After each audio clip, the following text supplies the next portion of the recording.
Today we're jumping into a really powerful story that gets right to the heart of how we use our most valuable and, yep, non-renewable resource, our time. It's a simple story about two brothers, but trust me, the lesson here is huge. So let's get right into it. The whole thing kicks off with this really simple idea, right? You've got two people, twin brothers no less, and they both get the exact same 24 hours in a day. But as we're about to see, what they choose to do at that time, well, that leads them down completely different roads.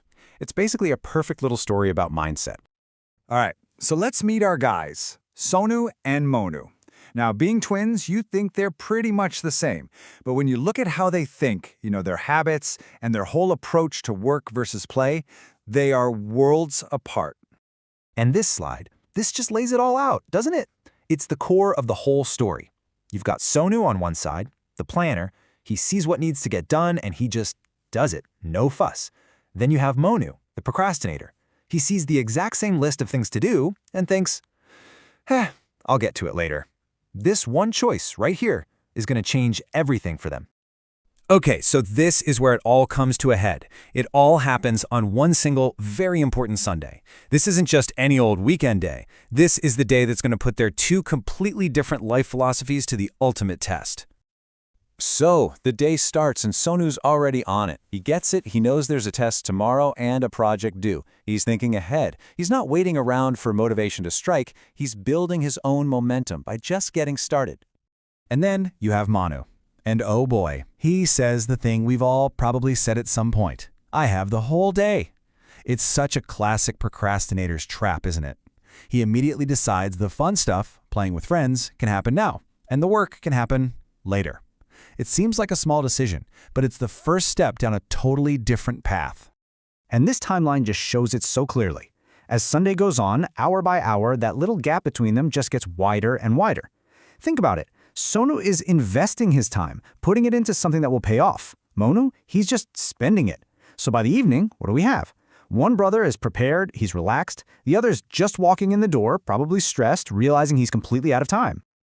So what happens when all those choices from Sunday finally catch up with them?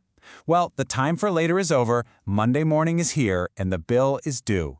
The results of how they spent their Sunday are about to become crystal clear. And wow, look at this. The results don't lie. It's not even close. Sonu's hard work pays off big time, with a 95%. And Monu, who was probably trying to cram at the last minute, totally bombs with a 35% and gets an earful from his teacher. This isn't about being unlucky. This is a direct consequence of his actions.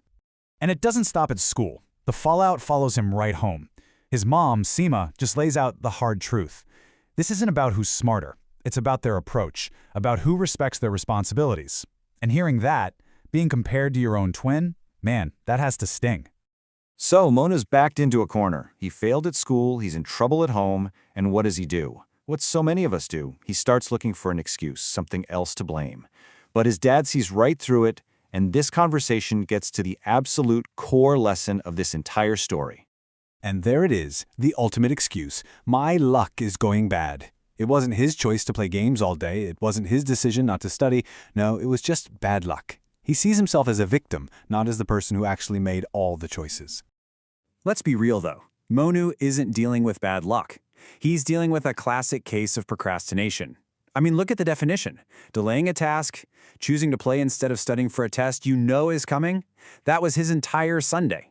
The result wasn't bad luck at all. It was completely predictable. And this is where the dad just drops some serious wisdom. He breaks it all down so simply. He tells him, you've got to use your time well. Stop pushing today's work off until tomorrow. And this is the big one. If you just sit around waiting for good luck, you're never going to get anywhere. You have to make your own luck through your actions. And hearing that from his dad so clearly and directly, it finally clicks. It breaks through all of Monu's excuses. He can't blame luck anymore. And this moment right here is a huge turning point for him. He finally gets it. He takes responsibility. And right here, Monu stops being the victim and decides he's going to be in charge of his own life. He realizes that if he wants to get the same great results as Sonu, he's got to start using the same great habits. It's a real promise to himself, a promise to start valuing his own time.